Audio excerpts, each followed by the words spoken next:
ప్రభునందు ప్రియమైన సహోదరి సహోదరులకు మన ప్రభు అయిన యేసుక్రీస్తు నామమున శుభములు వందనములు తెలియపరుస్తూ ఉన్నాను. అందరూ బాగున్నారా? ఈ బుధవారపు వాక్య కూడిక సందర్భంగా మీ గృహాల్లో మీ కుటుంబ సభ్యులందరూ కలిపి దేవుని వాక్యం వినటానికి ప్రార్థించడానికి ఒక చోటకు చేరారా? మంచిది. మనం ఈ బుధవారపు వాక్య కూడికలో భాగంగా చిన్న ప్రార్థన చేసుకుని తర్వాత ఒక కీర్తన పాడి దేవుని వాక్యంలోనికి మనం వెళ్దాము. దయచేసి నాతో పాటు మీరున్న చోటనే తల్ల వంచి ప్రార్థనలో ఏకీభవించవలసిందిగా ప్రేమపూర్వకంగా కోరుతూ ఉన్నాను. ప్రేమ కలిగిన తండ్రి, దయగలిగిన మా ప్రభువా, గడిచిన దినాలు, గడిచిన వసంతాలు మమ్మలను మీరు కాపాడుతూ వచ్చినందుకు వందనాలు. మా తండ్రి, మా పనులు, మా ప్రయాణాలు, మా ఆకలి దప్పులు, మా సమస్యల్లో తృప్తిపరిచి, సేద తీర్చి, ధైర్యపరిచి, పరిష్కారాలు ఇచ్చినందుకు వందనాలు. నీ కుమారుని యందు జగత్తుకు ముందుగానే మమ్మల్ని ప్రేమించి ఈ లోకంలో మమ్మలను ఏర్పరచుకుని సంఘములోనికి మమ్మల్ని నడిపిస్తూ వస్తున్న విధానాన్ని బట్టి కూడా వందనాలు. మేము అయినా ముఖాముఖిగా ఇంకా దూరంగానే ఉన్నాము. భౌతికంగా మేము ఎడబాటు కలిగి మా గృహాల్లో చేరి కేవలము మా గృహాలకు పరిమితమై మాత్రమే నిన్ను స్తుతించటానికి, నీ వాక్యమును వినటానికి ప్రయత్నిస్తూ ఉన్నాం. ప్రభువా, ఏ గృహాల్లో, ఏ గ్రామంలో నీ బిడ్డలు, ఏ కుటుంబాలు కలిసి కూడుకొని నీ మాట కొరకు వేచి చూస్తూ ఉన్నారో వారందరితో మీరు మాట్లాడండి, మీ సన్నిధి ఉంచండి. నాయన, ఈ కార్యక్రమంలో ప్రభువా ఎవరైతే భాగస్థులు అవుతున్నారో వారందరితో మీ సన్నిధి ఉంచి సద్వినియోగం చేసుకునేటట్లుగా కూడా మీ సహాయం దయచేయండి. ప్రయోజనకరంగా, దీవెనకరంగా మా అందరికీ ఈ కార్యక్రమాన్ని నడిపించమని కోరుతూ క్రీస్తు నామముని ఈ ప్రార్థన అడుగుచున్నాము తండ్రి, ఆమెన్. దయచేసి పాటల పుస్తకంలో నుండి బురదలో మొలిచిన కలువుకు అనే పాటను మనందరం కలిసి ఆ పాటలో ఏకీభవించవలసిందిగా ప్రేమపూర్వక కోరుతున్నాను. పాట విందాం, కలిసి పాడదాం. బురదలో మొలిచిన కలువకు మలిన మంటదు ఎప్పటికీ, ఉప్పు నీటిలో చేపకు ఉప్పదనము రాదు ఎన్నటికీ. బురదలో మొలిచిన కలువకు మలిన మంటదు ఎప్పటికీ, ఉప్పు నీటిలో చేపకు ఉప్పదనము రాదు ఎన్నటికీ.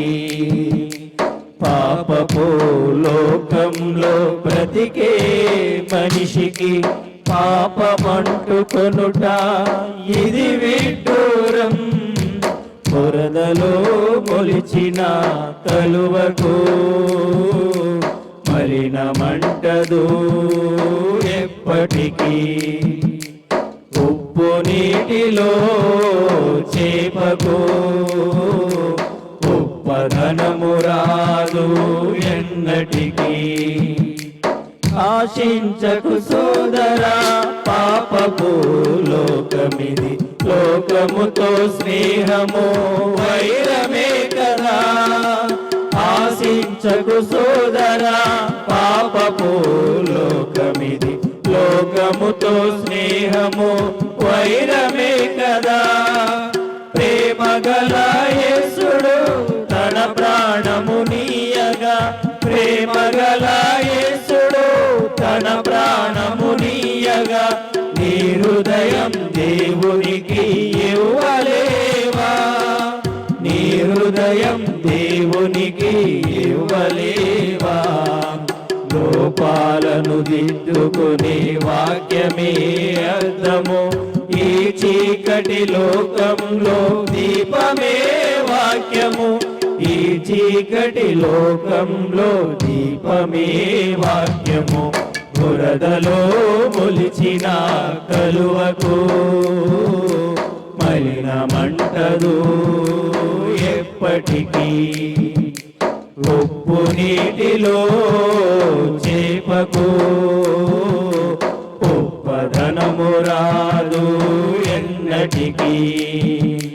బురదలో మొలిచిన కలువకు మలినమంటదు ఎప్పటికీ.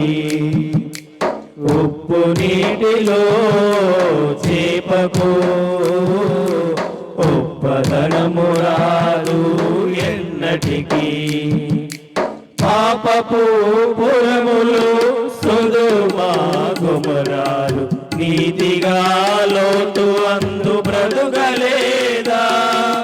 పాపపు పురములు సొదొమ గొమొరాలు నీతిగా లోతు అందు బ్రతుకలేదా. చేయని నేరానికి పొరుగు దేశమందు చేయని నేరానికి పొరుగు దేశమందు యోసేపు శిక్షననుభవించలేదా. యోసేపు శిక్షననుభవించలేదా.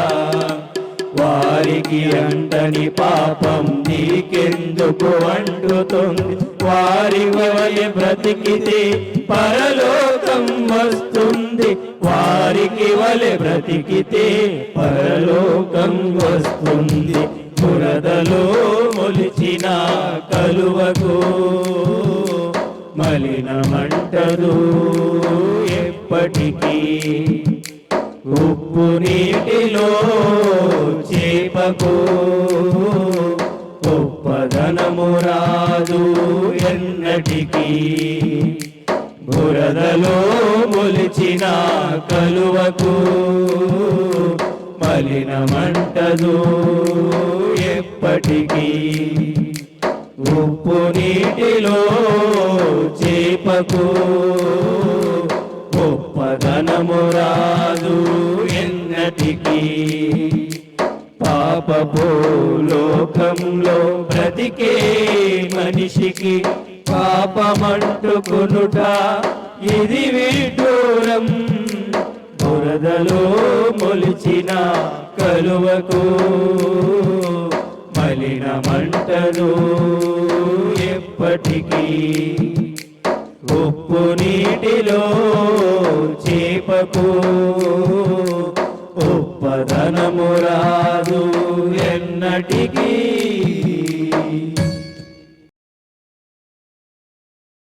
ప్రియమైన సహోదరి సహోదరులారా, ప్రార్థన ద్వారా దేవుని వాక్యంలోనికి మనం వెళ్దాము. దేవుని సహాయం కొరకు చిన్న ప్రార్థన చేసుకుందాము. దయగలిగిన మా ప్రభువా, కొన్ని దినాలుగా రోమిలకు రాసిన పత్రికను మేము ధ్యానించుకుంటూ వస్తున్నాము. నీ లేఖనము నిరర్ధకము కానేరనిది, తరతరాలకు అది శాసించదగినది, దాని సారము దాని వన్నె తగ్గనిది, ఆకాశం భూమి గతించిన అది గతించనిది. దాని యందు లక్ష్యపెట్టు వారిని అది మేలుకరంగా చేస్తుంది, ధన్యులుగా చేస్తుంది. ప్రభువా, నీకు విధేయత వినయము కలిగి జీవించేటట్టుగా సిద్ధపరుస్తుంది. అది ఉన్నతమైనది, ఘనమైనది, అది పవిత్రమైనది. ఆ వాక్యమును మేము గైకొనున్నట్లు ప్రతి ఒక్కరితో మీరు మాట్లాడండి. ప్రభువా, ఈ రోమాపత్రిక ధ్యానాంశాలలో ఇదిగో తండ్రి, విశ్వాసులైన వారు, అవిశ్వాసులైన వారు, మరి ఆధ్యాత్మిక వయసులో చిన్న పిల్లలుగా ఉన్నవారు, అనుభవజ్ఞులుగా ఉన్నవారు, ప్రతి ఒక్కరూ నీ మాటలు గాయకుని నీ యందు మరింత భయభక్తులు కలిగి జీవించినట్లు మీ మాటల ద్వారా ప్రతి ఒక్కరితో మాట్లాడమని, ప్రయోజనకరంగా మా జీవితాలు మలచమని, నీ పరిశుద్ధాత్మ సహాయమును మా అందరితో సన్నిధి మాతో ఉంచి మా అందరితో మీరు మాట్లాడమని క్రీస్తు నామమున ఈ ప్రార్థన అడుగుచున్నాము తండ్రి, ఆమేన్. ప్రియమైన వారలారా, మనం గత వారాల్లో రోమపత్రిక అధ్యాయాలుగా లేదా పేరాలుగా కొన్ని మనం ధ్యానాంశంగా తీసుకుంటే మాట్లాడుకుంటూ వస్తున్నాము. ఇందులో రోమపత్రికలో మనం 2వ అధ్యాయం చివరి వరకు గత భాగాల్లో మాట్లాడుకున్నాము. అందులో రోమాపత్రికలో పౌలు ఆ 2వ అధ్యాయం చివరి వచనాల్లో యూదులతో ఎక్కువగా మాట్లాడుతున్నట్టు మనం మాట్లాడుకున్నాం. యూదులు ధర్మశాస్త్రాన్ని బట్టి అతిశయిస్తూ వారు వారికున్న సున్నతిని బట్టి, వారి పితరులను బట్టి, వారికున్న ఆచారాలను బట్టి మేము ప్రత్యేకింపబడిన వారము. నిజమే, ప్రత్యేకింపబడిన వారే అయినప్పటికీ పాపమును గూర్చిన స్పృహ లేని, పాపమును గూర్చిన పశ్చాత్తాపం లేని, దేవుని ఎదుట దీనులుగా ఉండి క్షమాపణ కోరుకునే యూదులతో కూడా, కేవలము అతిశయిస్తున్న యూదులతో, అన్యజనులతో పాటు కూడా యూదులను కూడా పౌలు హెచ్చరిస్తూ, మీరు శరీరమందు సున్నతి పొందుండొచ్చు, ఆ సున్నతి కాదు. అక్షరం అనే ధర్మశాస్త్రాన్ని మీరు కలిగి ఉండొచ్చు, బాహ్యానికి యూదులై ఉండొచ్చు. బాహ్యానికి సున్నతి పొందిన సున్నతి కాదు, బాహ్యానికి యూదుడైన వాడు యూదుడు కాడు. ధర్మశాస్త్రాన్ని బట్టి ఒకవేళ మీరు గొప్పవాళ్ళు అనుకుంటున్నారేమో, మీకున్న ధర్మశాస్త్రాన్ని బట్టి, కానే కాదు, మీరు పాపులు అని ఆయన పాపమును గూర్చిన హెచ్చరిక కోణంలో మాట్లాడుతున్నారు పౌలు గారు యూదులతో. అది 2వ పత్రిక, క్షమించండి, 2వ అధ్యాయం చివరి మాటల్లో మనం గత వారాల్లో మాట్లాడుకున్నాం. అయితే ఆ సంఘములో ఉన్న అన్యజనులతో పాటు యూదులు కూడా ఉన్నారు గనక, యూదులతో మాట్లాడుతున్నాడు గనక, యూదులు మరి నిజంగా పౌలు గారిని దేవుడు, పరిశుద్ధాత్మ దేవుడు ఎలా వాడుకున్నాడో చూడండి. యూదులు మనకు తెలుసు, బాప్తిసం ఇచ్చే యోహాను బాప్తిసం ఇవ్వటానికి యోర్దాను నదిలో బాప్తిసం ఇస్తున్నప్పుడు వారు వచ్చి మేము అబ్రహాం సంతానము అని లోపల అతిశయం కలిగి ఉంటేనే పశ్చాత్తాపం లేదు. బాప్తిసం తీసుకునేవాడు ముందు లోపల పశ్చాత్తాపం రావాలి. ఆ పశ్చాత్తాపంతో బహిరంగంగా నేను పాపినే, నేను క్షమించబడాలి, నేను పవిత్రపరచబడాలి అని దేవుని ఎదుట దీనుడై ఆ వ్యక్తి పశ్చాత్తాపడుతూ బాప్తిసం పొందాలి. అయితే ఆ వ్యక్తి బాప్తిసానికి వచ్చే ఈ వ్యక్తులు అబ్రహాం మాకు తండ్రి అని లోపల వారు అతిశయిస్తున్నారు. అలా అతిశయిస్తూ బాప్తిసానికి వచ్చారు. అందుకనే బాప్తిసం ఇచ్చే యోహాను వారిని హెచ్చరించడం జరిగింది. ఇక్కడ కూడా పాపమును గురించిన, పశ్చాత్తాపమును గురించిన కోణంలో పౌలు గారు యూదులతో మాట్లాడుతుంటే వాళ్ళు వేరే కోణంలోకి వెళ్ళిపోయే పరిస్థితులు వచ్చేసాయి. కొంతమందిని చూడండి, ఒక మంచి గురించి హెచ్చరిక చేస్తే ఆ హెచ్చరికలో ఉన్న మంచిని అర్థం చేసుకోరు, కానీ వేరే అపార్థం చేసుకుని మన మీద తిరుగుబాటు చేస్తారు. ఈ మూర్ఖులు ఏమనాలో అర్థం కాదు, అందుకని నష్టపోతారు. యేసుప్రభు యూదులతో వాగ్వాదాలు జరిగేటప్పుడు ఇలాగే ఉండేది. ఆయన వారి గురించి, వారి రక్షణ గురించి మాట్లాడితే వాళ్ళు వేరే కోణంలో మాట్లాడారు. ఇక వాళ్ళకి ఎన్ని ఉదాహరణలు ప్రభు చెప్పినా, ఉపమానాలుగా చెప్పినా వారికి అర్థం కాలేదు. అందుకే వాళ్ళు అలాగా మూర్ఖులుగా మిగిలిపోయారు. ప్రియులారా, ఇలాంటి పరిస్థితుల్లో ఈ విషయాన్ని దయచేసి మనం గమనిద్దాము. యూదులు పౌలు వారి పాపమును గురించి హెచ్చరించే మాట చెబుతూ, బాబు మీకు దేవుని వల్ల మెప్పు కలగదు, మనుషుల వల్ల మెప్పు కలిగితే, దేవుని మెప్పు కోరుకోవాలంటే మనుషుల వల్ల మెప్పు కలగదని చక్కగా చివరి మాటలో చెప్తున్నాడు. అయితే వాళ్ళు ఏం అర్థం చేసుకున్నారంటే, ఓహో పౌలు గారు ఇక యూదుల గురించి ఏమీ అర్థం కాలేదు, పౌలు గారు యూదుడై ఉండి, పౌలు గారు ఇశ్రాయేలుడై ఉండి యూదుల గురించి చిరాగ్గా మాట్లాడుతారు, అయితే ఇంక మనకు సున్నతి గొప్పతనం ఏముంది, ధర్మశాస్త్రం గొప్పతనం ఏముంది, యూదుల గొప్పతనం ఏముంది అని వారు వేరే ఆలోచనలోకి వెళ్ళిపోయే పరిస్థితిలోకి వెళ్తే, అప్పుడు పౌలు చాలా జ్ఞానంతో, పరిశుద్ధాత్మ సహాయంతో మాట్లాడుతున్నాడు. మనం 3వ అధ్యాయం, ఈరోజు రోమిలకు రాసిన పత్రిక 3వ అధ్యాయం 1 నుంచి 20 వచనాల వరకు ఆ భాగంలో మనం చదువుకుంటున్నాం. గుర్తుందా మీకు? ఇంతవరకు మనం ఏ భాగాల గురించి మనం మాట్లాడుకుంటూ వచ్చామో నేను మీకు తెలియపరుస్తూ వచ్చాను. అన్ని భాగాల్లో ఇది 2వ భాగంగా మాట్లాడుకుంటున్నట్టు నేను మీకు తెలియపరిచాను. సరే, ఇందులో 3వ అధ్యాయం 1వ వచనాన్ని చదువుదాం. అట్లయితే యూదునికి కలిగిన గొప్పతనమేమి, సున్నతి వలన ప్రయోజనమేమి అని వారు ప్రశ్నిస్తున్నారు. జవాబు చక్కగా పౌలు చెప్పేస్తున్నాడు. ఎంత చక్కగా చెప్పాడంటే, నేను యూదుని యొక్క గొప్పతనాన్ని గురించి చిన్న చేసి నేను మాట్లాడట్లేదు. యూదునికి ఉన్న సున్నతి అనవసరమైంది అని కూడా నేను మాట్లాడట్లేదు. ఆ ఉద్దేశంతో నేను మాట్లాడలేదు అని చక్కగా ఎంత మంచి మాట చెప్తున్నాడంటే, యూదులు ప్రతి విషయంలోనూ అధికులే అని మాట్లాడుతున్నాడు. మళ్ళీ ఇలా మాట్లాడేటప్పుడు అన్ని జనులు అపార్థం చేసుకుని యూదులు వెనకేసుకొచ్చాడు కనుక పౌలు గారికి కూడా కులజబ్బు ఉన్నట్టుంది అనుకోకుండా సుమా. ఏర్పాటు వేరు, ఏర్పాటు విధానం వేరు. వాళ్ళతో ఈ విధంగా మాట్లాడుతున్నాడు, ఇది గమనించుకోవాలి. ప్రతి విషయంలోనూ యూదుల పట్ల దేవుడు అధికమైన విషయాలను చేశాడు.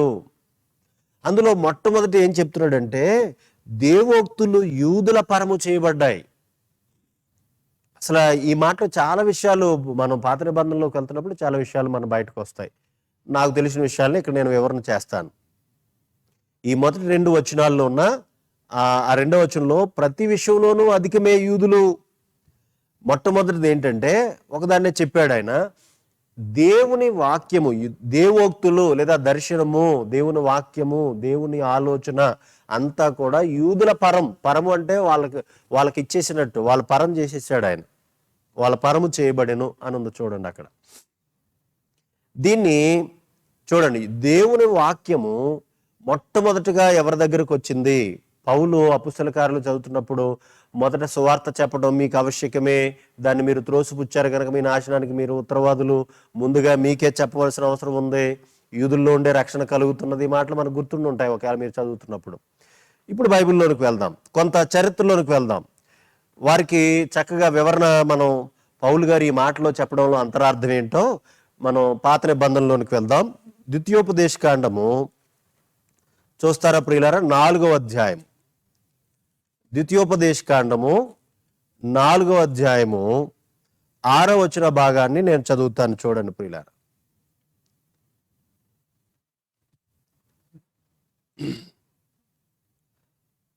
నాలుగో అధ్యాయము 6వ వచన భాగం. ఎంత చక్కని మాట దేవుడు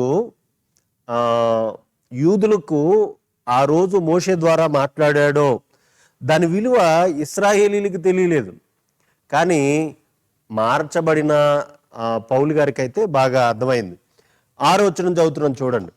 రెండోసారి ఉపదేశం చేస్తున్నాడు. మోయాబు మైదానంలో మోషే గారు తిరిగి ఉపదేశం చేస్తున్నాడు. పాతవి కొత్తవి కలిపి వారికి ఉపదేశం చేస్తున్నాడు. అందులో 6వ వచనం, ఈ కట్టడలన్నిటినీ మీరు గైకుని అనుసరింపవలెను, వేటిని గూర్చి దేవుడు మోషే ద్వారా ఏ కట్టడలైతే ఇచ్చాడో వాటిని మీరు గైకుని అనుసరించండి. ఆ కట్టడలను గూర్చి మీరు పాటిస్తున్న ఈ కట్టడలను వింటారు, మిగతా జనాలు, అన్య జనాంగము వింటారు. ఆ జనముల దృష్టికి అది వింటున్నప్పుడు అదే మీకు జ్ఞానం. ఎంత జ్ఞానమో వారికి అర్థమవుతుంది. ఇశ్రాయేలు దగ్గర ఉన్న జ్ఞానం ఎవరికీ లేదే, వాళ్ళు ఆశ్చర్యపోతారు. తర్వాత అదే మీకు వివేకము, వారు అనగా అన్యజనులైన వారు చూచి నిశ్చయముగా ఈ గొప్ప జనము అనగా ఇశ్రాయేలీల జనము గొప్ప జనము, ఈ గొప్ప జనము జ్ఞాన వివేచనలు గల జనమని చెప్పుకొందురు. ఇశ్రాయేలీలకు వాక్యం విలువ తెలియలేదు, కానీ వాక్యాన్ని పాటిస్తున్నా, నిర్వహిస్తున్నా, ఆ విధులను అనుసరిస్తున్నా, గైకొంటున్న ఇశ్రాయేలీలను చూసి మిగిలిన అన్య జనాంగం ఏం చెప్పుకుంటున్నారంటే, ఇది చాలా తెలివి కలిగిన, వివేకము కలిగిన గొప్ప జనమని వాళ్ళు ఇశ్రాయేలీలు బయట వారు చెప్పుకుంటారు. ఇదిరా నేను మీకు ఇచ్చే. ఎవరికి ఇవ్వలేదు దేవుడు వాక్యాన్ని. దేవుడు పాత నిబంధనలో దేవుడు ఎవరికి ఇశ్రాయేలుకి ఇచ్చిన వాక్కులు ఇవ్వలేదు, ముందు వారికి ఇచ్చాడు. ఇంకా ఏం చెప్పాలి? ఇంకా ముందుకెళ్దాం చూడండి. కీర్తన గ్రంథము, మరలా కీర్తనకారుడు ఇదే మాట ఎంత చక్కగా దాన్ని మాట్లాడాడు చూడండి. 146వ కీర్తన 19, 20 వచనాలను నేను చదువుతున్నాను చూడండి. 147వ క్షమించండి 147వ కీర్తన 19, 20 వచనాలు చదువుతున్నాను. ఆయన అనగా దేవుడు తన వాక్యము యాకోబునకు తెలియజేసెను, తన కట్టడలను, తన న్యాయ విధులను ఇశ్రాయేలునకు తెలియజేసెను. ఏ జనమునకు ఆయన ఎలాగు చేసి ఉండలేదు. ఆయన న్యాయ విధులు వారికి తెలియకే, అనగా అన్యజనులైన వారికి తెలియకే ఉన్నవి. యెహోవాను స్తుతించండి. అసలు దేవుడు వాక్కు ఇశ్రాయేలీలకు లేదా యాకోబు సంతానానికి ఇచ్చాడు. ఎవ్వరికీ దేవుడు ఇవ్వలేదు.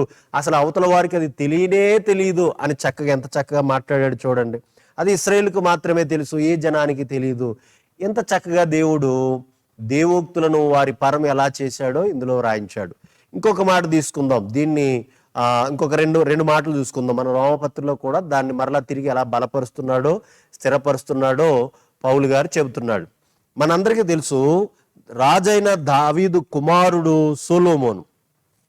సొలొమోను రాజైన తర్వాత సొలొమోను తీర్పు తీర్చడంలో, సామెతలు చెప్పడంలో ఆయన ఎంత ఉన్నతమైన స్థాయికి వెళ్ళిపోయాడో చుట్టుపక్కల రాజ్యాలన్నీ కూడా అతని గురించి గొప్పగా చెప్పుకోవడం ప్రారంభించాయి. సొలొమోను రాజ్యాన్ని, సొలొమోను జ్ఞానాన్ని, సొలొమోను సౌకర్యాలు, సొలొమోను యొక్క స్థితిగతులు, తనతో ఉన్న అధిపతుల యొక్క పరిస్థితులన్నీ చుట్టుపక్కల రాజ్యాలకు వెళ్ళిపోయాయి, వార్తలు వెళ్ళిపోయాయి. అలా వార్త పాకి శాబదేశపు, దక్షిణ దేశపు రాణి దగ్గరికి వెళ్ళింది వార్త. ఆ కొద్ది మాటలే ఆశ్చర్యపోయి, నేను కల్లారా చూడాలి, చెవులారా వినాలి అని బయలుదేరి తన పరివారంతో గంధవర్గాలు కొంత బంగారము, వెండి బహుమానాలు పుచ్చుకుని తన పరివారంతో, తన సైనికులతో, తన పనిగత్తులతో ప్రయాణం చేసి వచ్చేసింది. అలా వచ్చి తనను ప్రశ్నలేసింది, అక్కడ జరిగే విషయాలన్నీ చూసింది. చివరికి ఆశ్చర్యపోయి, కన్నులకింపుగా ఆశ్చర్యంగా, చెవులకు ఆశ్చర్యంగా ఉన్న సంగతులన్నీ వినడంతో సొలొమోనుతో ఈ మాట అంటుంది. చూడండి, సొలొమోనుకు జ్ఞానం ఎవరిచ్చారు గుర్తుందా మీకు? ఎవరిచ్చారు? సొలొమోను దేవునికి బలులు అర్పించినప్పుడు దేవుడు ప్రత్యక్షమై, సొలొమోను నీకేం కావాలయ్యా కోరుకు అంటే, అయ్యా ఈ 12 గోత్రాల రాజ్యం, ఈ ప్రజలు విస్తరించున్నారు, లెక్క పెట్టలేనంత విస్తరించున్నారయ్యా. వీళ్ళకి తగు తీర్చడానికి, న్యాయం తీర్చడానికి నేను చిన్నోడిని, నేను సరిపోతానా? కనుక నాకు జ్ఞానం ఇవ్వా అని అడిగితే, 3వ అధ్యాయంలో చదువుకుంటాం మనం, ఇదే మొదటి రాజుల్లో. ఏమనో తెలుసా? సొలొమోను ఇలాగు మనవి చేయగా అది యెహోవా దృష్టికి అనుకూలమాయను గనక ఆయన జ్ఞాన హృదయాన్ని, వివేకము కలిగిన ఆ స్థితిని సొలొమోనుకు దేవుడిచ్చినట్టుగా మనం చదువుకుంటాం. ఇప్పుడు 10వ అధ్యాయంలోకి రండి. రాజులు మొదటి గ్రంథము 10వ అధ్యాయము. నేను 7-8 వచనాలను చదువుతున్నాను చూడండి. 7-8 వచనాల్లో చూడండి ఎంత చక్కగా ఉందో చూడండి. అయినను నేను వచ్చి కనులారా చూడక మునుపు ఆ మాటలను నమ్మకయుంటిని, ఉన్న దానిలో సగమైనను నాతో చెప్పబడలేదని ఇప్పుడు నేను తెలుసుకొనుచున్నాను. నీ జ్ఞానమును, నీ భాగ్యమును నేను వినిన దానిని బహుగా మించి ఉన్నవి. ఇక్కడ మాట్లాడుతుంది చూడండి ఆమె. నీ జనులు భాగ్యవంతులు, నీ ముందర ఎల్లప్పుడూ నిలిచి నీ జ్ఞాన వచనములను వినుచుండు నీ సేవకులను కూడా భాగ్యవంతులు. ఏ దేశపు రాజుని కూడా ఈ విధంగా ప్రశంసించలేదు శాబదేశపు రాణి, పొగడలేదు. ఎందుకో తెలుసా?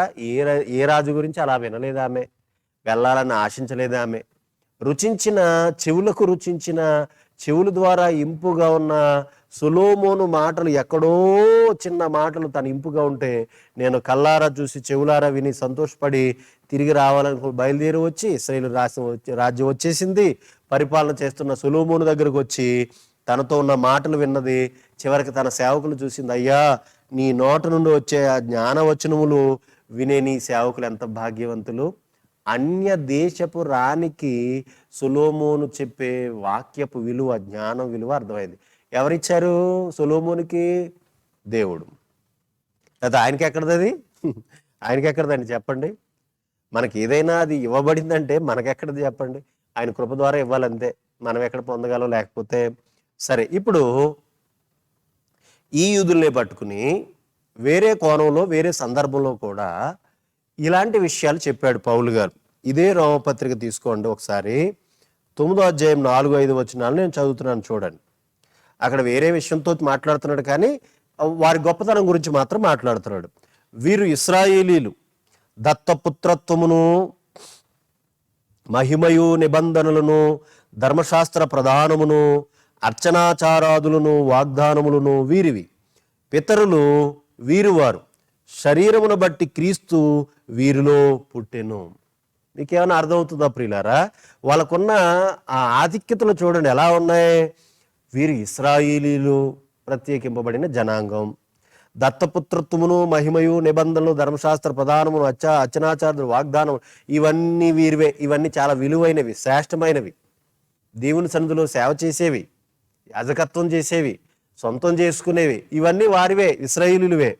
పైగా ఎవరి గురించి ఎవరి ద్వారా పాపక్షమాపణ తండ్రి ఇచ్చాడో, ఎవరి గురించి ఈ పత్రికలో గొప్పగా చెప్పబోతున్నాడో ఆ క్రీస్తు లేదా ఆ రక్షకుడు కూడా వీరి జనాంగంలో నుంచే వచ్చాడు. చక్కగా చూడండి వాళ్ళని ఎంత గొప్పగా పైకెత్తాడో మాట్లాడుతున్నాడో పౌలు. తర్వాత 11వ అధ్యాయంలోకి రండి. 11వ అధ్యాయం 28వ వచ్చిన భాగాన్ని చదువుతున్నాను చూడండి. సువార్త విషయం అయితే వారు మిమ్మును బట్టి అన్ని జనులతో మాట్లాడాడు. ఈ మాట ఇశ్రాయేల్ గురించి మాట్లాడాడు అన్నమాట, అన్ని జనులతో. సువార్త విషయం అయితే వారు మిమ్మును బట్టి శత్రువులు గాని, ఏర్పాటు విషయం అయితే ఈ ఇశ్రాయేలీలు పితరులను బట్టి ప్రియులై ఉన్నారు, ఇష్టమైన పిల్లలై ఉన్నారు. చూడండి, అసలు యూదుల మీద ఏమన్నా ఈయనకైనా వివక్ష ఉందంటారా? యూదుల గురించి హెచ్చరించాడు, యూదుల గురించి కోపడ్డాడు, యూదులు అర్థం చేసుకోలేనందుకు బాధపడుతున్నవాడు, అందరికంటే ఎక్కువగా బాధపడినవాడు పౌలే.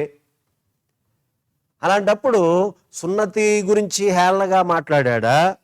సున్నతి యొక్క విధానంలో ఆయన సున్నతిని కోణంలో పెట్టుకుని ఇశ్రాయేలు సున్నతి అనవసరమని ఆ విధంగా ఏమైనా మాట్లాడా? లేదు. అక్కడ వాళ్ళు అపార్థం చేసుకుంటున్నారు కనుక, ఒరే నాయనా, అసలు భూమి మీద అధికులుగా వాళ్ళు ఐగుప్తులో ఉన్నప్పుడు భూమి మీద అసలు గుర్తింపే లేని జాతి ఆకాశానికి ఎగిరి ఆకాశం వైపు హెచ్చించబడి ఇశ్రాయిల్ అంటే సామాన్య ప్రజలు కాదనే గుర్తింపు ఇచ్చినవాడే దేవుడు, ఇశ్రాయిల్కి ఇచ్చినవాడే దేవుడు. అంత గుర్తింపు ఉంది. నేనెందుకు నా జనాంగమును గురించి నేను ఎలా మాట్లాడుకుంటాను? గుర్తవుతుంది? మీకు ఏమన్నా గుర్తుందా ప్రియులరుగా? అర్థమవుతుందా? కనుక నేను ఆ విధంగా మాట్లాడట్లేదు. యూదులు అధికులే, శ్రేష్ఠులే ఈ విషయంలో. ఇప్పుడు దీన్ని కొంచెం ముందుకు వెళ్ళిపోదాం. ఇప్పుడు మన 3వ 4వ వచనాల్లోనికి వెళ్ళిపోదాం. 3, 4 వచనాల్లో మళ్ళీ 5 నుంచి మనం 8 వచనాల వరకు ఒక భాగాన్ని చెప్పుకుందాం. ఇక్కడ ఏం చెప్తున్నారంటే, ఇది చెప్పాలంటే ఒక రకంగా కొంతమంది ఈ విధంగా అనుకుంటారు. నిజమే, నేను చెప్పే దాంట్లో మీకు అర్థమవుతుంది విషయం. ఒక ప్రశ్న పౌలు గారు వేశాడు. వాళ్ళు వేసుకునే ప్రశ్ననే పౌలు గారు వేసి వాళ్ళకి ఒరే బాబు ఇలా ఆలోచించకూడదు అన్నట్టుగా వివరణ ఇస్తున్నాడు. ఏంటదంటే, కొందరు అవిశ్వాసులనైనేమి అంటే ఎవరాళ్ళు? ఇశ్రాయిలీలో కొంతమంది ఏమయ్యారు? ఇప్పుడు 6 లక్షల మంది బయలుదేరారండి. 6 లక్షల మందిలో చాలా మంది చచ్చిపోయారండి. ఆ బయలుదేరిన వారిలో పిల్లలు తప్ప 6 లక్షల మంది సుమారులో 2 తప్ప మిగతా వాళ్ళందరూ చచ్చిపోయారు. వాళ్ళు అవిశ్వాసులు. మనం హెబ్రీ పత్రిక 3వ అధ్యాయంలో చదివితే వారు అవిశ్వాసులుగా ఉన్నారు, కఠినాత్ములయ్యారు, వారు హృదయాన్ని కఠినపరుచుకున్నారు, విశ్రాంతిలో ప్రవేశించలేదు. వారిలాగా మీ హృదయాన్ని కఠినపరచుకోవద్దని హెబ్రీ గ్రంథకర్త హెబ్రీల్లో నుంచి విశ్వాసంలోనికి వచ్చిన వారితో చెప్తున్నాడు అక్కడ. కనుక కొందరు అనగా ఇశ్రాయిల్లను కొందరు అవిశ్వాసులైతే దేవుడు నమ్మదగినవాడు కాడా? ఆయన నమ్మదగినవాడు కాడా అని అడుగుతున్నాడు. నాకు ఇలా అర్థమైంది ప్రియులారా, నేను ఇలా చెప్తాను మీకు. లోకంలో ఒక సామెత ఉంది. నేను కొన్నాళ్ళ క్రితం కొడవళ్ళు కక్కులు పెట్టుకోవడానికి కొడవలు కక్కులు పెట్టే కమ్మరం దగ్గరికి వెళ్ళాను. అతను తన వర్క్ చేస్తున్నప్పుడు నేను వెయిటింగ్లో ఉన్నాను కనుక, నేను అక్కడ వేచి ఉన్నాను కనుక ఏదైనా 2 మాటలు చెప్తే బాగుంటుందేమో నా మనసుకు అలా తోచింది. మాటలు చెప్పడం మొదలుపెట్టాను. అయ్యా, మీరు ఎప్పుడైనా బైబిల్ చదివారా? ఎప్పుడైనా యేసు ప్రభు గురించి విన్నారా అని అంటే ఆయన అంటాడు, అయ్యా మీరు బాగానే చెప్తున్నారు, ఒక్కో దేవుడికి ఒక్కో సీజన్ అంటున్నాడు ఆయన. అంటే ఇంతవరకు ఎక్కువ పలానా ఆయన నమ్ముకునేవారు, ఇప్పుడు యేసు ప్రభు నమ్ముకుంటున్నారు. ఇంతకుముందు యేసుక్రీస్తు నమ్ముకోకముందు ఇంకొక దేవుడిని, నేను ఎందుకు పేరు చెప్పట్లేదు కానీ ఇంకొక దేవుడిని ఎక్కువ నమ్ముకునేవారు. ఆయన సీజన్ అయిపోయింది, ఇప్పుడు యేసుప్రభు సీజన్ వచ్చింది అంటే ఆయన ఏం చెప్తున్నాడంటే సంఖ్యాబలాన్ని బట్టి దేవుడు గొప్పవాడవుతాడు అన్నట్టుగా చెబుతున్నాడు. నమ్మేవారు ఎక్కువ అవటం వల్ల నమ్మించబడేవాడు గొప్పవాడు అవుతాడు అన్నట్టు చెప్తున్నాడు ఆయన. సంఖ్యను బట్టి దేవుడు ఏమన్నా గొప్పవాడు అవుతాడు? నిజం. ఇంకో మాట చెప్పండి, ఎక్కువ మంది నమ్మితే ఆయన గొప్పవాడా? తక్కువ మంది నమ్మితే ఆయన బలహీనుడా, గొప్పవాడు కాడా? సూర్యుడు తూర్పును ఉదయిస్తాడనేది తక్కువ మంది నమ్మి, పడమర ఉదయిస్తాడనేది ఎక్కువ మంది నమ్మితే దీన్ని ఏమనొచ్చు? వాస్తవానికి నమ్మకానికి చాలా తేడా ఉంది కదా. 100 మంది లేదా 99 మంది పనిగట్టుకుని అవిశ్వాసులుగా ఉండి తూర్పును కాదు పడమరే ఉదయిస్తాడు సూర్యుడంటే, ఒక్కడే ఒకడొచ్చి కాదు తప్పు తూర్పును ఉదయిస్తాడంటే వాస్తవమే. అది ఎప్పుడు దాని గొప్పతనం బయట పెట్టుకుంటుంది అది. అందుకనే కొంతమంది ఎక్కువ మంది నమ్మలేదు కదా, అందుకని ఆయన నమ్మలేనివాడా దేవుడు, బలహీనుడా? కొంతమంది ఇలాంటి మూర్ఖత్వపు పరిస్థితులు కలిగిన వారు ఉన్నారు. అందుకనే సంఖ్యతో సంబంధం లేని ఆయనకి సంబంధం లేదు సుమా. దానికి ఒక మంచి వచనాన్ని ఆయన మాట్లాడి, సరే దీన్ని నేను ఒక వచన భాగాన్ని చూపిస్తే బాగుంటుందేమో మీకు. చూడండి ప్రియులారా, మరలా కింద కూడా చెప్పాడు, ఒరే నాయనా, ఆయన నమ్ముకున్నా నమ్ముకోపోయినా మనుషుడు అబద్ధికుడు అవుతాడు, దేవుడు మాత్రం అబద్ధికుడు కాడు సుమా. దేవుడు అబద్ధికుడు కాడు, ఆయన సత్యవంతుడు కాక తీరడు. దీనికి నేను కొన్ని వచనాలను చూపిస్తాను. చూడండి ప్రియులారా, దీన్ని ఆనుకుని పౌలు తిమోతికి రాస్తూ ఒక మాట చెప్తున్నాడు చూడండి. తర్వాత మనం తీతుకు పత్రికల్లో కూడా చూద్దాము. రెండో తిమోతి 2వ అధ్యాయము 13వ వచన భాగాన్ని చదువుతున్నాను నేను. మనము నమ్మదగని వారమైనను ఆయన నమ్మదగిన వాడుగా ఉండును, ఆయన స్వభావమునకు విరోధముగా ఏదియో చేయలేడు. కింద ఫుట్ నోట్లు ఏముందో తెలుసా? మనం నమ్మకపోయినా ఆయన మాత్రం నమ్మదగిన వాడే. చూడండి ఆ మాట ఎలా ఉంది. ఎక్కువ మంది నమ్మేశారు కనుక నేను నమ్మకమైన వాడిని అని ఆయన సపోర్ట్ చేయవలసిన అవసరం ఉందంటారా? నీ నమ్మిన వారి సంఖ్యను బట్టి ఆయన నమ్మదగిన వాడు అవుతాడా? మళ్ళీ కింద మాట ఏముందో చూడు, ఎంత చక్కగా చెప్పాడో. తన స్వభావానికి విరోధముగా ఏదియో చేయలేడు. జనసంఖ్యను బట్టి గొప్పవాడు అనిపించుకునే కర్మ ఆయనకి లేదు. ఆయన వాస్తవమైన వాడు కనుక ఆయన నమ్మదగిన వాడు. నువ్వు నమ్మినా నమ్మకపోయినా ఆయన నమ్మదగిన వాడే. ఇంకొక మాట చూద్దాం చూడండి. ఆయన ఏమన్నా ఒకవేళ ఎక్కువ మంది నమ్మకపోతే ఆయన అబద్ధికుడు అయిపోతాడా, అబద్ధం ఆడతాడా అని ఒకవేళ మనం అలా అనుకుంటే దాని వెనకే తీతుకు పత్రిక ఉంది చూడండి. 4వ వచన భాగంలో నేను అందులో 5-8 వచనాల్లో ఉన్న వచనాన్ని చూడండి, క్షమించండి. తీతుకు రాసిన పత్రిక 6వ లైన్ చదువుతున్నాను. మనం 1 నుంచి 4 వచనాలు కలిపి ఉన్నాయి కదా. 6వ లైన్లో చదువుతున్నాను. ఆ నిత్య జీవమును అనే మాట నుంచి చదువుతున్నాను చూడండి. ఆ నిత్య జీవమును అబద్ధమాడ నేరని దేవుడు అనాది కాలమందే వాగ్దానము చేశాడు. ఆయన అబద్ధమాడనేరని దేవుడు. అందుకని ప్రతి మనుష్యుడు అబద్ధికుడు అవుతాడు, దేవుడు సత్యవంతుడు. పైగా ఆయనకి ఏమని ఉంటుందో తెలుసా? మనకు తెలుసు చాలా విషయాల్లో ఆయన సత్యవంతుడు. అద్వితీయ సత్యవంతుడు అయిన నిన్నును, లేదంటే పాత నిబంధనలో సత్యదేవా అని పిలువబడ్డాడు ఆయన. దేవుడు సత్యవంతుడు కనుక ఆయన సంఖ్యాబలాన్ని బట్టి గొప్పోడు అనిపించుకునే బలహీనుడు కాదు ఆయన. గుర్తుపెట్టుకుందాం. నువ్వు నమ్మినా నమ్మకపోయినా ఆయనే. ఇకపోతే కిందకి 5 నుంచి 8 వచనాలు కలుపున్న వాటిని మనం మరలా ధ్యానించుకుందాం. చూడండి అక్కడ ఏముందో. 5 నుంచి 8 వచనాల్లో ఏముందో ప్రియులారా? కొంతమంది ఈ విధంగా కూడా చెప్పాలంటే ఇది ఒక మూర్ఖపు తెలివితేటలు అని చెప్పుకోవచ్చు. ఈ భాగాన్ని బట్టి ఇది ఇలా వ్యవహారం ఎలా ఉందంటే, నేను ఇది చదివి కొంత నాకు తోచిన కొంత చూచిన విన్న విషయాలను చెప్తాను. నాకు అలా అనిపించింది, నాకు అలా అర్థమైంది అన్నమాట. మన దుర్నీతి, పౌలు చక్కగా మాట్లాడుతున్నాడు చూడండి. మన దుర్నీతి దేవుని నీతికి ప్రసిద్ధి కలుగజేసిన యెడల ఏమందుము? ఉగ్రతను చూపించు దేవుడు అన్యాయస్తుడగునా? నేను మనుష్య రీతిగా మాట్లాడుచున్నాను, అట్లైన యెడల దేవుడు లోకమునకు ఎట్లు తీర్పు తీర్చును? దేవునికి మహిమ కలుగునట్లు నా అసత్యం వలన దేవుని సత్యం ప్రబల యెడల నేను ఇకను పాపినైనట్టు తీర్పు పొందను ఎలా? చూడండి ఎంత చక్కగా మాట్లాడుతున్నాడు. ఇంతకీ ఏం చేశాడు ప్రశ్న అంటే, భూమి మీద కొంతమంది మూర్ఖులు ఉన్నారు. ఒకవేళ ఈ రోమపత్రికలో ఉన్న 6వ అధ్యాయంలో ఉన్న విషయాన్ని నేను వెనక్కి తెచ్చుకొని మాట్లాడుతున్నాను, మీరు తర్వాత చదువుకోండి. దేవుని పాపం ఎక్కడుందో దేవుని కృప అక్కడ కూడా అంత ఎక్కువగా కృప విస్తరిస్తుంది అని దేవుని యొక్క కృపను పొగుడుతూ పౌలు గారు చెప్తుంటే, కొంతమంది ఏమనుకునే వరకు వెళ్ళిపోయారంటే, ఓహో నేను ఎంత పాపం చేస్తే అంత కృప పెరుగుతుంది అనమాట, అయితే ఎక్కువ పాపం చేద్దాం అని పాపం కోసం ఇష్టపడి పాపం చేసేవాడిని దేవుడు ఊరుకుంటాడా? వాళ్ళు ఆలోచనలతో ఉన్నారు.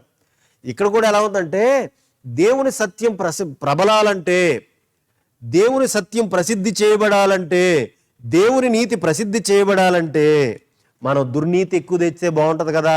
మన అసత్యం కూడా ఆయనకు తోడు చేస్తే, అంటే అసత్యంలో ఉంటే ఆయన సత్యం బయటపడుద్ది, మనం దుర్నీతి చేస్తే ఆయన నీతికి ప్రసిద్ధి అవుతుంది. ఏంటిది ఇలా అనుకుంటున్నారు. అయితే ఇక్కడ కొన్ని ప్రశ్నలు వేశాడు చూడండి. అలా అయితే దేవుడు అన్యాయస్తుడు అవుతాడు కదా, అన్యాయస్తుడు అయిపోతాడా? చూడండి, మన ఆ దుర్నీతి దేవుని నీతికి ఏమి తోడు చేయవసరం లేదు, ఆయన అంత బలహీనుడు కాడు. అలా అయితే నువ్వు పాపివి అని దేవుడు ఎందుకు తీర్చగలడు? నిన్ను శిక్షిస్తాను అని దేవుడు ఉగ్రత గురించి ఎందుకు చెబుతాడు? లోకానికి ఎందుకు తీర్పు తీరుస్తానని చెబుతాడు దేవుడు? అయ్యా, మన అబద్ధాలు ఆయన సత్యానికి ఏం తోడు చేయవసరం లేదు. అయినా ఆయన చెప్పాడు కదా, అబద్ధమునకు దూరంగా ఉండండి, క్రీస్తు వల్లే ప్రతి వానితో నీ పొరుగు వానితో సత్యమే మాట్లాడానన్న దేవుడు నీ అబద్ధాన్ని తోడు చేసుకున్న నా గురించి గొప్పగా అబద్ధమైనా చెప్పి నన్ను గొప్ప చేయండి అంటాడా? ఇప్పుడు ఒక ఉదాహరణ చెప్తాను ప్రియులారా మీకు. ఒక ఆయన బైబిల్ క్లాస్లో ఒక సేవకుడు ఇలా చెప్పాడు అనమాట. కొంతమంది ఎలా ఫీల్ అవుతారంటే, తనకి ఇలా చెప్పాడు.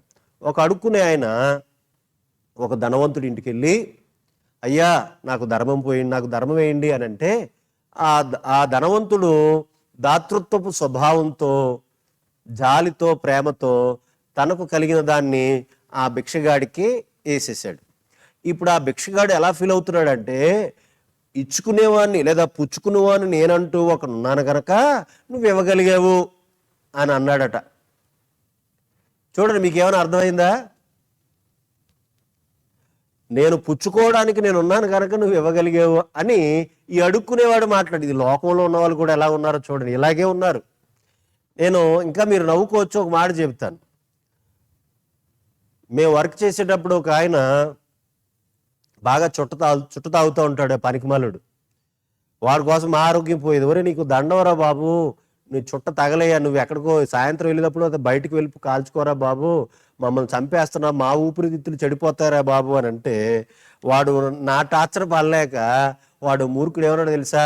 చుట్ట కాల్చకపోతే, పొగ పైకి వెళ్ళకపోతే వర్షమే రాదు తెలుసా, చుట్టలు కాల్చేవాళ్ళు, పొగ కాల్చేవాళ్ళు ఎక్కువ ఉంటారు కనుక వర్షం వస్తుందని చెప్తున్నాడు. ఆ దరిద్రుని ఏమంటాం చెప్పండి? ఇంక వాడి మూర్ఖత్వంలో వాడు ఏమైపోతాడు చెప్పండి? నేను పాపం చేస్తున్నాను కనుక, ఎక్కువ పాపం చేశాను కనుక దేవుని ప్రేమ ఎక్కువ బయటపడింది. అవునా? ఇలా మాట్లాడుతున్నావు నువ్వు. వీళ్ళు ఆ కోణంలో మాట్లాడుతున్నారు. అయ్యా, అలా అయితే నువ్వెందుకు నీ దుర్నీతికి ఆయన అవకాశం ఇచ్చి నీ దుర్నీతి అంతా చేసేయడానికి సపోర్ట్ చేసి, ఒరే నువ్వు నీతిమంతుడిగా తీర్చబడాలి, నువ్వు నీతిమంతుడిగా చేయబడాలి, నీ వైపు వేలెత్తి చూపడానికి ఆయన సరిపోతాడా? నీ మీద ప్రేమ చూపించేవాడు అన్యాయస్తుడు అవుడు? శరీరాశ, నేత్రాశ, జీవపుడమము ఇవి తండ్రి వలన పుట్టినవి కావు, మనుషుల సకల పాపాలకు పరిపూర్ణమైన మాటలు. ఒక 3 మాటల్లో గుదిగుచ్చి చెప్పేశాడు యోహాను భక్తుడు. మొదటి యోహాను పత్రిక 2వ అధ్యాయంలో, లోకంలో ఉన్నదంతా శరీరాశ, నేత్రాశ, జీవపుడమము, దీనికి శాఖలు, ఉపశాఖలు, ఇంకా పిల్ల శాఖలు ఎన్ని ఉంటాయో అన్ని కలిపి ఇందులో ఇమిడి చేశాడు ఆయన. కనుక ఆయన వలన పుట్టినవి కావు ఇవి, ఇవన్నీ దుష్టు నుండి లోకంలో నుండి పుట్టినవే. కనుక దేవుడి మీద నింద వేయడానికి సాహసం చేయకండి సుమా. నేను చెడ్డోను బట్టే కదా దేవుడు మంచితనం బయటపడింది. ఓహో, నువ్వు అలాగా ఆలోచిస్తున్నావా అంటే నీ చెడ్డతనాన్ని ఆయన చేయమని ప్రోత్సహించి తన ప్రేమ ఏదో చూపిస్తాడా?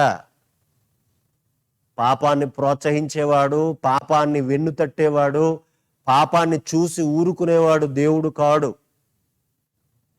అసలు ఎప్పుడు ఇబ్బంది పడేది, తట్టుకోలేనిది, రోషం పుట్టుకొచ్చేది, ఉగ్రతను పుట్టించేది మనిషిని పాపమే. దాన్ని ఎందుకు ప్రోత్సహించి ఆయన ప్రేమ ఎంత ఉందో చూపించడానికి? దైవత్వం కాదుగా అది. మనుషులు ఉన్నారు, బైబిల్ గ్రంథంలో ఉన్నారు, ఒరే మీరు ఎక్కువ పాపం చేయండి, ఎక్కువ బలులు దేవునికి అర్పించండి, మేము బాగా డబ్బు సంపాదించుకుంటాం, మేము బాగా తిండి బాగా తింటామని. పాత నిబంధనలో యాజకులు ఏం చేసేవారు తెలుసా? ప్రజల పాపాలను ప్రోత్సహించేవారు. పాపం చేసిన వాడు ఏం చేసేవాడు? బళ్ళు పట్టుకొచ్చి, అయ్యా నేను ఈ పాపం చేశాను కనుక నాకు భయం అవుతుంది, ఈ బళ్ళు తీసుకుని దేవునికి నా తరపున మీరు బలి ఇవ్వండి అని అంటే, బలే ఉందరో, మీరు ఎన్ని పాపాలు చేస్తే అన్ని బళ్ళు మాకు వస్తాయి, అంత సొమ్ము మాకు వస్తుందని కొంతమంది దుర్మార్గులు అలా తయారయ్యారు. దేవుడు వారిని కూడా, ఆ యాజకులను కూడా హెచ్చరించి మీ మీద నేను చర్య తీసుకుంటానని యాజకులను కూడా దేవుడు హెచ్చరించాడు. తెలుసా ప్రియులారా? ఎందుకు ప్రోత్సహిస్తాడు ఆయన పాపాన్ని? కనుక దయచేసి ఆ విధమైన కోణంలో నేను ఎక్కువ చెడిపోతే నేను ఎక్కువ ప్రేమను పొందుతాను, దేవుడు అలా చెప్పట్లేదయ్యా. మనం దేవునికి వ్యతిరేకంగా బ్రతికి ఎక్కువ కోపాన్ని రగిలించాం. ఇప్పుడు మనకేం భయం అవుతుంది? మన పిల్లలు ఎక్కువ పాపం చేయకుండా. వారు ఎలాగా పాపం చేస్తారు, అది వాక్యంలో ఉంది, వాళ్ళు పాపం చేత ప్రేరేపించబడతారు. కానీ మనంత దుర్మార్గులు కాకుండా, దేవుని చేత శిక్షించబడకుండా, దేవుని వలన ఎక్కువ కృప పొందడానికి ఆధారం మనమే అవ్వాలి. మన పిల్లలు, మన గర్భాన పుట్టిన పిల్లలు, నేను నా క్రైస్తవ తల్లిదండ్రుల గర్భాన పుట్టాను గనక నేను చెడిపోకుండా దేవుడు నాకు ఈ కృప ఇచ్చాడు అనుకుని మనల్ని బట్టి దేవుని స్తుతించాలి మన పిల్లలు. పనికి మాలిన తల్లి, పనికి మాలిన తండ్రి అని పిల్లలు అనుకోకూడదు సుమా. అలాంటి నింద నీ మీద వేసుకోవద్దు, నీ పిల్లల చేత ఆ మాట వేయించుకోవద్దు. మా నాన్న నాకు వాక్యం నేర్పించాడు, మా అమ్మ నాకు వాక్యం నేర్పించింది, మా అమ్మ నాన్న నాకు పాటలు నేర్పించారు, నా అమ్మ నాన్న నాకు భక్తి నేర్పించారు, దేవుని భయం నేర్పించారు, దేవుని సన్నిధికి క్రమాన్ని నేర్పించారు, దేవునితో సహవాసం నేర్పించారు. నా తల్లిదండ్రులు గనక నాకు క్రైస్తవులుగా లేకపోతే నా జీవితం ఏమైపోను అనుకుని వాళ్ళు అనుకోవాలి. వాళ్ళు ఆ విధంగా దేవుని స్తుతించాలి. ముందుకు వెళ్దాం. కనుక మన దుర్నీతి ఆయన నీతిని గొప్ప చేయవసరం లేదు, మన అసత్యం ఆయన సత్యాన్ని ప్రసిద్ధి చేయవసరం లేదు. ఆ విధంగా మనం ఏమి చెడిపోవడానికి అవసరం లేదు, అలాగ నీవేదో అతిశయించడానికి వీల్లేదు. సరే, నేను ఇంకొంచెం ముందుకు వెళ్తున్నాను చూడండి. తర్వాత పౌలు గారి మీద ఈ మూర్ఖులు ఒక నింద వేస్తున్నారు, దూషణ పాలు చేస్తున్నారు. పౌలు గారు 8వ వచనంలో ఈ మాట ఉందో చూడండి. ఏంటది? నేను చెబుతున్నట్టుగా మీరు నా గురించి అలాగే అపనింద వేస్తున్నారేంట్రా బాబు, నేను అలాగైతే మరలా నేను కూడా శిక్ష పొందుతానని ఒక వచన భాగాన్ని చెప్తున్నాడు చూడండి. అందులో 8వ వచనం, మేలు కలుగుటకు కీడు చేయుదుమని మేము చెప్పుచున్నామని కొందరు మమ్మును దూషించి చెప్పు ప్రకారము మేమెందుకు చెప్పరాదు అని చెప్పి, అలాగెవరైనా ఒకవేళ మేలు జరగాలంటే కీడు చేయాలని అనుకుంటే అట్టి వారికి కలుగు శిక్షా విధి న్యాయమే. దేవుడు ఖచ్చితంగా వారిని న్యాయ ప్రకారంగా శిక్షిస్తాడు. ఈ శిక్షా విధి న్యాయమైనదే అని చెప్తున్నాడు. అలా చెప్పి కిందకు వెళ్ళిపోతాడు. నేను అలా చెప్పట్లేదని చెప్పేస్తున్నాడు ఆయన. 9వ వచనంలో చూడండి, బాబు ఇక మేము అంటే యూదులను దృష్టిలో పెట్టుకుని మాట్లాడుతున్నాడు. మేము వారికంటే శ్రేష్ఠులమా తక్కువ వారమా ఎంత మాత్రము కాదని మొత్తం ఒక కట్టను కట్టి ఒక గంపలో పెట్టి గ్రూపులో పెట్టి గుంపునంతట్టు ఒక చేసి యూదులను అన్ని జనులు కలిపి ఒక గుంపులో పెడుతున్నాడు, ఒక కట్టను కడుతున్నాడు ఆయన. ఏమని? 9వ వచనంలో 3వ లైన్, యూదులేమి గ్రీసు దేశస్తులేమి అందరూ పాపమునకు లోనై ఉన్నారని ఇంతకు ముందు దోషారోపణ చేసి ఉన్నాము. యూదులేంటి, అన్య జనులేంటి, గ్రీసు దేశస్తులేంటి, అందరూ పాపమునకు లోనై ఉన్నారు. అతిశయించడానికి నీకెక్కడుంది అవకాశం అని చెప్పి మేము దోషారోపణ చేస్తాం. మేము దోషారోపణ చేయడానికి మాకు రైట్స్ ఎక్కడున్నాయి? మాకు ప్రామాణికమైన దేవుని వాక్యం ఉంది. యూదులారా నేను మీతో మాట్లాడుతున్నాను, లేదా అన్ని జనులారా మీతో మాట్లాడుతున్నాను, ఎవరు అతిశయించడానికి వీల్లేదు. మనం చదువుకుంటాం కదా 11వ అధ్యాయంలో, ఎవ్వరు అతిశయించడానికి వీలు లేకుండా అందరినీ అవిధేయత స్థితిలో పాపం చేసినట్టుగా అవిధేయత స్థితిలో దేవుడు బంధించి భద్రం చేసి పడేశాడు. కొరింథీ పత్రికలో పౌలు అంటాడు, ఎవరు అతిశయించటానికి వీలు లేదు, అందరి పట్ల నేనే కృప చూపాను అంటాడు. అక్కడ దేవుడు కృప చూపాడు అంటాడు పౌలు. కనుక మేము దోషారోపణ చేయటానికి ప్రామాణికమైంది మా దగ్గర ఏముందంటే, ఇప్పుడు కీర్తన గ్రంథంలోను యెషయా గ్రంథంలోను కీర్తన గ్రంథంలోను వచనాలను చక్కగా చెప్పుకుంటూ వస్తున్నాడు. మీరు 10వ వచనం నుంచి 18వ వచనం వరకు 53వ కీర్తన, 14వ కీర్తన, 59వ యెషయా గ్రంథం 59వ అధ్యాయము, కీర్తన గ్రంథం 36వ కీర్తన 1-2 వచనాల్లో ఈ మొత్తం మాటలు నేను మరలా చెబుతున్నాను. 53వ కీర్తనలోను 14వ కీర్తనలోను యెషయా గ్రంథం 59వ అధ్యాయంలోను కీర్తన గ్రంథం 36వ కీర్తనలోను ఈ మాటలు చూడండి. నీతిమంతుడు లేడు, 11వ వచనం, ఇందుని గురించి వ్రాయబడినది ఏమనగా నీతిమంతుడు లేడు, ఒక్కడును లేడు. మనం అనుకుంటాం, మన దృష్టిలో మనం ఏమనుకుంటాం చెప్పండి, నేను చాలా మంచోడిని. అవునా? అద్దం ముందు పెట్టుకో బాబు, ముఖంలో వంకరలు కనబడతాయి. బైబిల్ ముందు పెట్టుకో బాబు, బ్రతుకులో వంకరలు తెలుస్తాయి. నీ ఎన్నికలో నువ్వు నేను, ఎవరి ఎన్నికలో వాళ్ళు బుద్ధిమంతులమే. తేటగా దేవుని వాక్యం దగ్గరకు వస్తే, నేను గత ఆదివారం కూడా చెప్పినట్టు నాకు గుర్తు, మోషే ప్రార్థన తెలుసు కదా, దేవా నీ ముఖ కాంతిలో మా రహస్య పాపములు బయటపడిపోతున్నాయి, ప్రత్యక్షం అయిపోతున్నాయి. నీతిమంతుడు లేడు, ఒక్కడును లేడు, గ్రహించువాడు ఎవడును లేడు, దేవుని వెదికేవాడు ఎవడూ లేడు.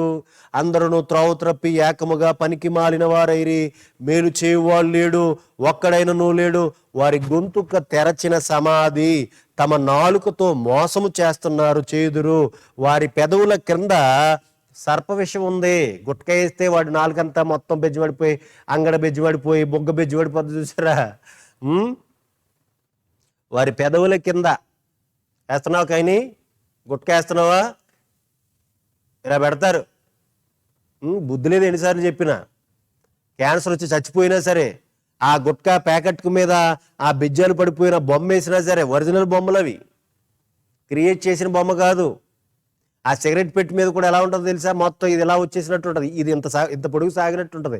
అయినా బుద్ధి ఉంటుంది ఈ సుట్ట తాగేవాడికి, సిగరెట్ కాల్చేవాడికి. ప్రభుత్వం ఏం చేస్తా తెలుసా, దానికి ఆదాయం కోసం కిందేమో చట్టబద్ధమైన హెచ్చరిక, పొగ తాగుట ఆరోగ్యానికి హానికరం అని పెడుతుంది. మరి వారి కంపెనీ వాడికి ఏ విధమైన అవకాశం ఇచ్చారు వాళ్ళు, పెద్ద బొమ్మ, సిగరెట్ బొమ్మ పెట్టి దానికి ఆ నేబులు, ఆ సింబల్ పెట్టి పెడతారు. చూడండి, ఆదాయం పోకూడదు, హెచ్చరిక మానకూడదు. దేవుడైనా అలాగ ఉంటాడా? గంటకో రకంగా మాట్లాడతాడా దేవుడు? తన స్వభావానికి విరుద్ధంగా ఏది చేయలేడు. పెదవుల క్రింద అంటున్నాడు చూడండి, అవయవాల గురించి మాట్లాడుతున్నాడు చూడండి. మనమేమో లిఫ్ట్కి వేసేస్తాం ఇలాగా. అమ్మా ఆడపిల్లలారా, ఎజిబిల్లా తయారవ్వకుండా తల్లులారా, ఆడోళ్ళారా, లిఫ్ట్కి వేసేస్తాం ఇలాగా, ఓ పామేస్తాం మనం అద్దం ముందు పెట్టుకుని. అది ఎజిబిల్ లక్షణాలు. దేవుడిచ్చిన అందం చాలు, ఏవి పాముకోవద్దు, పూసుకోవద్దు, రాసుకోవద్దు. దేవుడు ఎలా ఇచ్చాడో అలా ఉందాం. అది చాలా మంచి అందం. దేవుడిచ్చిన దాన్ని పేరెట్టేవాడు ఎవడూ లేడు. నువ్వు బాధపడొద్దు. కుంటుకాలైనా కోలముఖమైనా ఏదైనా బాధపడడానికి లేదు. దేవుడు అలా కావాలనుకున్నాడు, నువ్వు అలాగే నచ్చావు, అలాగే వాడుకుంటాడు నిన్ను. నచ్చపోనోడు పేరు పెట్టుకుని, నీకే నచ్చినోడు, దేవుడికి నువ్వు నచ్చినవాడు, వాడికి నచ్చాలని రూలే ఉంది. దేవుడికి నచ్చావు చాలు, దేవుడికి నచ్చేవాడు గొప్పోడు. సరే, మనం వెళ్దాం. ఈ అవయవాల యొక్క స్థితిగతులు, అవయవాలు చేసే పనులు చెప్తున్నాడు చూడండి. పెదవుల క్రింద సర్ప విషం ఉన్నది, వారి నోటి నిండా శపించుటయు పగయు ఉన్నవి, రక్తము చిందించుటకు వారి పాదములు పరిగెత్తుచున్నవి, నాశనమును కష్టమును వారి మార్గములో ఉన్నవి, శాంతి మార్గం వారు ఎరుగరు, వారి కన్నులెదుట దేవుని భయం లేదు. కనుక వివరణ అంతా చెప్పి ఎంత చెడిపోయారో అన్యజనులైన వారిని, యూదులైన వారిని కట్టకట్టి చెబుతున్నాడు పౌలు గారు. ఇంత దుర్మార్గులరా మనుషులు అని చెప్పి, ఇలాంటి స్థితిలో ఉన్న ఈ ప్రపంచంలో ప్రతి నోరు మూయబడినట్లు ధర్మశాస్త్రము చెప్పుచున్న వాటినన్నిటినీ ధర్మశాస్త్రములోనైన వారితో చెప్పుచున్న ఎరుగుదుము. ఇక చెప్పేస్తున్నాడు. నేను చివరికి వస్తున్నాను ప్రియులారా. చివరికి ఏం చెప్తున్నాడంటే యూదులకు ఇటు గట్టిగా చెబుతున్నాడు, ఏలయనగా ధర్మశాస్త్ర సంబంధం. ఎందుకంటే యూదులు ఎలా చేస్తున్నారు, నేను మొదట్లో చెప్పాను కదా, మాకు సున్నతి ఉంది, మాకు ధర్మశాస్త్రం ఉంది, మా తాత అబ్రహాము, మాకు బోలు వాగ్దానాలు ఉన్నాయి, అది చేస్తున్నారు. పాపమును గురించి పశ్చాత్తాపం లేదు. చూసారు, ఎవరైనా లోకంలో యేసుప్రభువుని నమ్మండి అని అన్నాం అనుకోండి, మన కొరకు, మన పాపం కొరకు ప్రాణం పెట్టాడండి, మనం పరలోకి వెళ్తున్నాం అనుకోండి, మాకు బోల్డు డబ్బు ఉంది, డబ్బు లేనోడికే మీ దేవుడు కావాలి, మాకు బోల్డు మంది బంధువులు ఉన్నారు, ఎవరు లేని అనాథలకే మీ దేవుడు కావాలి అంటారు. చూసారు, అలా ఎంత గర్వం చూడండి. ఇప్పుడు చూడండి, కరోనాలో అందరినీ అనొద్దు కానీ కరోనాలో కోట్లకు పడగలెత్తిన వాళ్ళు ఆక్సిజన్ అందక, పడకలు లేక చచ్చిపోతున్నారు. చూసారా, ఆకాశం వైపు చేతులు ఎత్తుతున్నారు. ఇలాగా భగవంతుడా, దేవుడా అని ఎందుకు అనవలసి వస్తుంది? కోట్లున్నా నీ అతిశయం పనికిరాదు. ఉగ్రత దినమున, సామెతలు 11:4, ఉగ్రత దినమున ఆస్తి అక్కరకు రాదు. మనకు తెలుసు, ప్రకటన గ్రంథంలో ఏమంటో తెలుసా? గొర్రె పిల్ల ఉగ్రత దినం వచ్చింది, కొండలతోనూ లోయలతోనూ వాళ్ళు చెబుతున్నారంటే ఏమని? గొర్రె పిల్ల ఉగ్రత వచ్చింది, మేము ఆ ఉగ్రతకు తాళలేమో, మా మీద పడి మమ్మల్ని కప్పండి, మేము వాటిని తట్టుకోలేము. మరణాన్ని వెతుకుతారు, మరణం దొరకదు అన్నట్టుంటుంది ఆ ఉగ్రత. ఏ ఆస్తిపాస్తులను బట్టి గర్వించారో, అతిశయించారో, ఆస్తిపాస్తులు ఇప్పుడు కాపాడాయా? మనకు ఒక రుజువు చెప్తుంది. అది ముగింపులోనికి వెళ్ళిపోతున్నాను. ధర్మశాస్త్ర సంబంధమైన క్రియల మూలముగా, మీ స్వనీతిని చెప్పే ధర్మశాస్త్ర సంబంధమైన క్రియల మూలముగా ఏ మనుష్యుడు ఆయన దృష్టికి నీతిమంతుడని తీర్పు తీర్చబడడు. చెప్పేశాడు, ఇక ఒక కట్లో కట్టాడు అన్ని జనులు యూదులను పట్టుకొచ్చి, ఏ మనుష్యుడు నీతిమంతుడిగా తీర్పు తీర్చబడ్డు. అప్పుడు ఒక సమస్య వచ్చేస్తుంది అన్ని జనులు, ఆ యూదులైన వారికి. నేను చెప్పేసి ముగిస్తాను. అయితే మరి ధర్మశాస్త్రం ఎలాగబ్బా? క్లియర్ చేస్తున్నాడు. ధర్మశాస్త్రం వలన నీతిమంతుడిగా తీర్చబడడు కానీ పాపం ఎలాంటిదో తెలియపరచబడుతుంది. కనుక ధర్మశాస్త్రాన్ని బట్టి నీతిమంతులు అయిపోదాం అనుకుని మీరు అతిశయించకండి ఓ యూదుల్లారా. మా మా మనసులో, మా ఎన్నికలో మేము నీతిమంతులు మీరు అనుకోకుండా అన్య జనుల్లారా. ముగిస్తున్నాను. మొదటి 2 అధ్యాయుల్లో, ఈ 3వ అధ్యాయం 1వ వచనం నుంచి 20వ వచనం వరకు చెప్పిన భాగాల్లో పౌలు ఏం చెప్పాడంటే, మీరు శిక్ష అనుభవించక తప్పదు, మీ మీద ఉగ్రత కురిపించక తప్పదు, ఖచ్చితంగా సర్వలోకము దేవుని శిక్షకు పాత్రులు అవుతుంది, దేవుని ఉగ్రత కురిపించబడుతుంది అని హెచ్చరిస్తున్నాడు. ఈ 3వ అధ్యాయం 20వ వచనం వరకు భాగాల్లో ఆయన హెచ్చరిస్తున్నాడు. ప్రియులారా, నేను ముగిస్తున్నాను.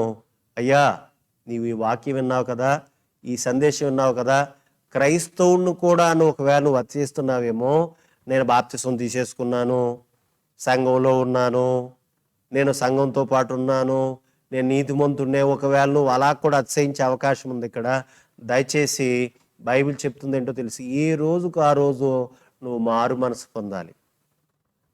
నీ మీదకు దేవుని ఉగ్రత రాకుండా. దేవుని ఉగ్రత పాపి మీద కుమ్మరించబడుతుంది. ఇంకా మీకు అర్థమైనా చెప్పాలంటే, మనిషిని చూడగానే దేవునికి విపరీతమైన తీక్షణమైన కోపం వచ్చేస్తుంది. ఇలా 1, 2, 3 అధ్యాయులు 20 వచ్చిన భాగాల్లో ఉన్న విషయాన్ని మీ ముందు పెట్టాను. కనుక గమనించండి, గ్రహించండి, మారు మనసు పొందండి, దేవుని ముందు దీనులు అవ్వటానికి, పశ్చాత్తాపడడానికి సిద్ధపడండి. దేవుడు ఈ మాటలు దీవించునుగాక. ప్రార్థన చేసుకుందాం. ప్రేమ కలిగిన తండ్రి, దయగలిగిన మా ప్రభువా, ఈ బుధవారపు దినాన్న మేమందరము నాయన నీ సన్నిధిలో వాక్యం విన్నాం. ప్రభువా, మమ్మలను నీ వాక్కులతో ఆలోచింపచేసినందుకు వందనాలు. ఈ యొక్క అవకాశం ఇచ్చినందుకు వందనాలు. ఎవరు నీ మాటలు విన్నారో వారిని బలపరచమని నాయన, వారిని స్థిరపరచమని, వారికి మనోనేతను తెరవమని, వారికి మారు మనసు దయచేయమని నాయన దయతో జ్ఞాపం చేసుకోమని కోరుతూ ఉన్నాం. ఇదిగో తండ్రి, ఏ ఏ గ్రామంలో, ఏ ఏ కుటుంబాలు నీ సన్నిధిని మరి వేచి చూచి నీ మాటలు విన్నారో ప్రతి ఒక్క బిడ్డను కూడా బలపరచమని కోరుతున్నాను.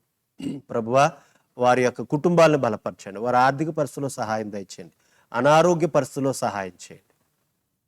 అలాగే తండ్రి, మరి ఇంకా మా ప్రాంతాలు, సేవకులు, విశ్వాసులను అందరినీ బలపరచండి. ఇంకా మా దేశ నాయకులను, మా రాష్ట్ర నాయకులను, మా ప్రాంతాల్లో ఉన్న పెద్దలను, అధికారులను, పోలీసు సిబ్బందిని, వైద్య సిబ్బందిని, అలాగే మున్సిపాలిటీ, పంచాయతీ సిబ్బందిని జ్ఞాపం చేసుకుంటున్నాం. ప్రభు వారికి భద్రత, కాపుదల ఇవ్వండి. అలాగే హాస్పిటల్లో మరి కరోనా బారిన పడిన ప్రజలను జ్ఞాపం చేసుకుంటున్నాం. ప్రభువా, వారికి వైద్యం చేస్తున్న వైద్యులను జ్ఞాపం చేసుకుంటున్నాం. కృప చూపండి నాయన, వారికి ఆరోగ్యం దయచేయండి. మందులు లేక ప్రభు అనేక రకాల పాట్లు పడుతున్న వారికి నీ సహాయం దయచేయండి. అలాగే మారు మనసు లేని మరి వ్యక్తులను జ్ఞాపం చేసుకో. ఎందరో వ్యతిరేకతలు నీ వాక్యమును మూర్ఖంగా మరి దానికి వక్రీకరణ చేస్తున్న అన్యజనులైన వారిలో అనేక గ్రూపులు ప్రభువ దూషిస్తూ వారు శాపమునకు లోనవుతున్నారు. నీ శిక్షకు గురవటానికి ఉగ్రతను సమకూర్చుకుంటున్నారు. ప్రభువా, ఈ విషయంలో దయతో వారిని జ్ఞాపం చేసుకుంటున్నాము. వారిని కనికరించండి, వారిని ఆలోచింప చేయండి, వారిని రక్షించండి. ఇంకా ఈ రోజు ఈ మాటలు విన్న నీ బిడ్డలందరినీ దయతో జ్ఞాపం చేసుకుని బలపరచమని, స్థిరపరచమని, మరి కాపవరం ఆనుకున్న బిడ్డలు కానీ, ఇటు వేల్పూర్ను ఆనుకున్న బిడ్డలు కానీ ప్రభువా, ప్రతి బిడ్డ కూడా నీలో స్థిరపడి బలపడి చుట్టుపక్కల వారికి ఆశీర్వాదకరంగా, రక్షణార్థంగా, దీవెనకరంగా, నీ నామానికి మహిమార్థంగా వారి జీవితాలు నాయన కొనసాగించినట్లు సహాయం దయచేయండి. చంటి బిడ్డలను, వృద్ధులను నాయన జ్ఞాపం చేసుకుంటున్నాం. అలాగే చదువుకుంటున్న యవనస్తులు నాయన, అలాగే వివాహాల కొరకు సిద్ధపరచబడుతున్న యవనస్తులు అందరినీ జ్ఞాపం చేసుకుంటున్నాం. ప్రతి ఒక్కరిని మీ పాద పద్మములకు చేరుస్తూ మరలా మేము కలుసుకుని సన్నిధిలో నాయన మిమ్మల్ని స్తుతించి ఆరాధించినట్లు కృప చూపమని దయతో మీరు మాకు ఇచ్చిన అవకాశం బట్టి కూడా కృతజ్ఞతాస్తుతులు చెల్లిస్తూ మా ప్రభువైన యేసుక్రీస్తు ద్వారా ఈ ప్రార్థన మీకు సమర్పిస్తున్నాము తండ్రి. ఆమెన్. మన తండ్రి అయిన దేవుని ప్రేమ, మన ప్రభువైన యేసుక్రీస్తు వారి కృప, పరిశుద్ధాత్మ దేవుని అన్యోన్య సహవాసము సన్నిధి చేరిన మనకును సకల పరిశుద్ధులకును సదాకాలము తోడైన నడిపించును గాక. ఆమెన్. అందరికీ వందనాలు. దయచేసి కొన్ని ప్రకటనలు తెలియపరుస్తున్నాను. రావులపాలెం బ్లైండ్ హాస్టల్ గురించి మరి వేల్పూర్ నుంచి కొద్దిమంది సంఘబిడ్డలు వారు ఆర్థికంగా అందించారు. అలాగే కాపురం సంఘబిడ్డలు కూడా ఆర్థికంగా అందించారు. వారికి నా హృదయపూర్వక వందనాలు. జూన్ మొదటి వారంలో వారికి రేషన్ లేదా కిరాణా సరుకులు రూపంలో కొంత అమౌంట్ రూపంలో మనం అందిద్దాము. కనుక వారు సహకరించిన మీ అందరికీ వందనాలు. ఇంకెవరైనా సహకరించాలంటే మీరు సహకరించవచ్చు. అలాగే మరి శుక్రవారం యథావిధిగా లైవ్ ఉంటుంది. అలాగే మందిరంలో ప్రార్థన ఉంటుంది. ఎవరైనా పురుషులు కానీ స్త్రీలు కానీ అభ్యంతరం లేదు. మీరు 8 గంటలకల్లా మందిరంలో కూడా ఉంటుంది. కనుక ఈ విషయాన్ని గమనించవలసిందిగా ప్రేమపూర్వక కోరుతూ, మన దేశం కొరకు, మన ప్రాంతాల కొరకు, సేవకుల కొరకు, సంఘాల కొరకు, సంఘబిడ్డల కుటుంబాల కొరకు కూడా దయచేసి మీరు ప్రార్థన చేస్తున్నారు. తప్పనిసరిగా మీరు ప్రార్థనలో ఈ క్రమాన్ని పాటించవలసిందిగా ప్రేమపూర్వక కోరుతూ నా మాటలు ముగిస్తున్నాను. అందరికీ వందనాలు.